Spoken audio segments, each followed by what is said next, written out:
یہ کہتے ہیں 8-9 سال کا بچہ ہے، مسجد میں لے جاتے ہیں، نماز کے دوران وہ ادھر ادھر دیکھنا شروع کر دیتا ہے، تو کیا ہم نماز میں اس کو تلقین کر سکتے ہیں؟ دیکھیں، نماز میں نہ کریں، یہی بیسٹ ہے، تاکہ آپ کی پوری توجہ کنسنٹریشن نماز کے اوپر ہو.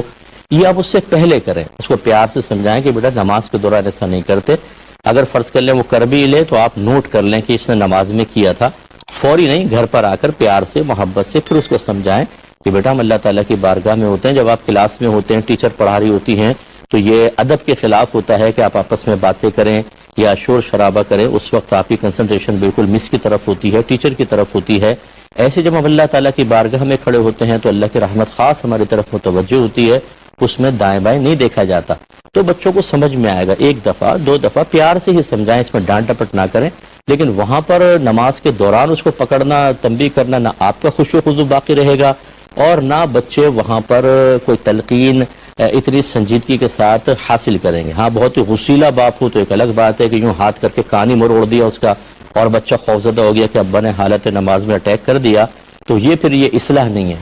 یہ ہے ایک خوف پیدا کرنا. اس خوف کے تحت وہ وقتی طور پر تو خوفزدہ ہو کے رک جائے گا، لیکن پھر جب اگر آپ نہیں ہوں گے تو وہ نماز بھی ادھر ادھر ہی دیکھتا رہے گا، کوئی اس کو پرواہ نہیں ہوگی. کوشش یہ کریں کہ جیسا آپ کی زندگی میں وہ رہے. آج اگر آپ فوت ہو جائیں یا دور ہو جائیں تو ایسا کام کر جائیں کہ بچہ آپ کی دی ہوئی تعلیم کی برکت سے آپ کی غیر موجودگی میں بھی اللہ تعالیٰ کا مطیع و فرما بردار بندہ رہے.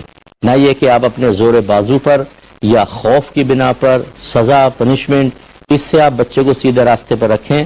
تو یہ یاد رکھیں کہ جیسے ہی آپ کا یہ خوف اور دباؤ ختم ہوگا، بچہ آزادی محسوس کر کے پہلے سے زیادہ بری حرکتوں کے اندر ملوث ہو سکتا ہے.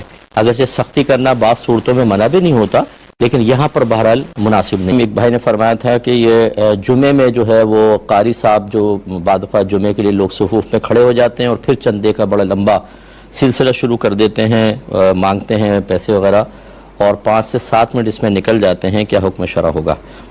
دیکھیں، پہلی بات تو یہ ہے کہ کوشش یہ کرنی چاہیے کہ یہ خطبے سے پہلے یہ تمام امور ہو جائیں. یہ بیسٹ ہے. یا خطبے کے بعد اور نماز شروع ہونے سے پہلے مطلب جب لوگ بیٹھے ہوں تو ایک دفعہ چندہ کر لیا جائے. جیسے ہماری مساجد میں اکثر اس طرح کے معاملات قائم ہوتے ہیں، لوگوں کو کھڑا کر کے یا پھر مطلب اور ایسا کہ جیسے بالکل اب تکبیر لگنے والی ہے لیکن ٹھہرے جی پہلے میری بات سن لیں. یہ لمبا جب کھڑا ہو کر ہم کرتے ہیں تو اس سے لوگ کوفت کا شکار ہو جاتے ہیں.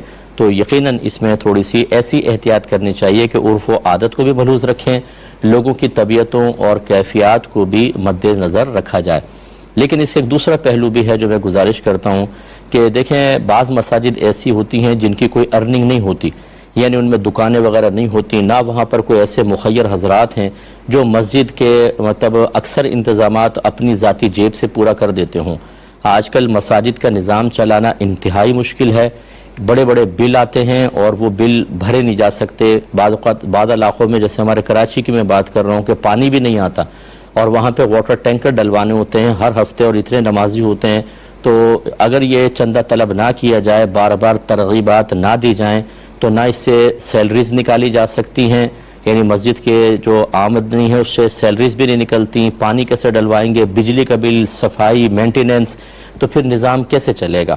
اس لیے میں تمام لوگوں سے گزارش کرتا ہوں کہ خدارا ایک جہت سے مسئلوں کو نہ دیکھا کریں کہ جی ہر دفعہ چندہ مانگنا شروع کر دیتے ہیں، ہر دفعہ کھڑے ہو جاتے ہیں. ایسے ایک طرف سے نہ دیکھیں، بلکہ اب آپ یوں سمجھیں کہ آپ ہیں کمیٹی کے اندر، آپ نے ایک مسجد بنا لی ہے، اس کا انتظام چلا رہے ہیں، اور اپنی ذاتی آمدنی سے یا پاکٹ منی سے تو آپ مسجد نہیں چلا سکتے. تو اب کیا کریں گے؟ آپ بھی یہی کریں گے کہ جب ایک مسجد کا بل 1.25 لاکھ 1.5 لاکھ کے قریب آئے گا، جبکہ ہر طرح کی احتیاط کر لی جائے تب بھی اتنا تو آ ہی جاتا ہے. یا چلیں کم بھی آ گیا، 60-70 ہزار تو کہیں پر بھی نہیں گیا، چھوٹی چھوٹی مساجد کے آ رہے ہیں، تو پھر آپ کیسے چلائیں گے؟ اس لیے ان کی مجبوری بھی سمجھنے کی ضرورت ہے. ایک یہ بچی نے پوچھا تھا کہ اگر کیا مذاق میں ہم کسی کی نقل اتار سکتے ہیں یا نہیں.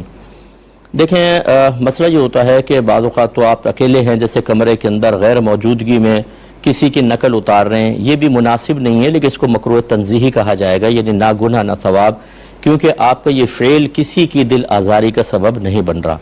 دوسری صورت یہ ہے کہ جس کی نقل اتار رہے ہیں وہ نہیں ہے لیکن کچھ لوگوں کے سامنے اتار رہے ہیں، یہ اس سے زیادہ کراہت رکھے گا کہ اگرچہ وہ شخص موجود نہیں اور براہ راست آپ کی یہ حرکت اس کے لیے دل آزاری کا سبب نہیں بن رہی، لیکن یقیناً ادھر بیٹھے ہوئے کوئی نہ کوئی اگر جا کے اس کو کہہ دے گا تو اس کی دل آزاری ہوگی کہ یہ تمہاری بڑی نقلیں اتاری جا رہی تھیں تمہاری غیر موجودگی میں یہ. اور تیسری صورت یہ ہے کہ وہ سامنے بیٹھا ہے اور کچھ لوگ ہیں یا اکیلا بھی آپ کے ساتھ ہے اور آپ اس کی نقل اتار رہے ہیں، لوگوں کے سامنے اتار رہے ہیں اور سب اس پہ ہنس رہے ہیں، یہ تو پھر بہت ہی سخت مکروہ کی طرف آئے گا، یعنی مکروہ تحریمی حرام تک بھی اگر اس کی دل آزاری ہو رہی ہو تو.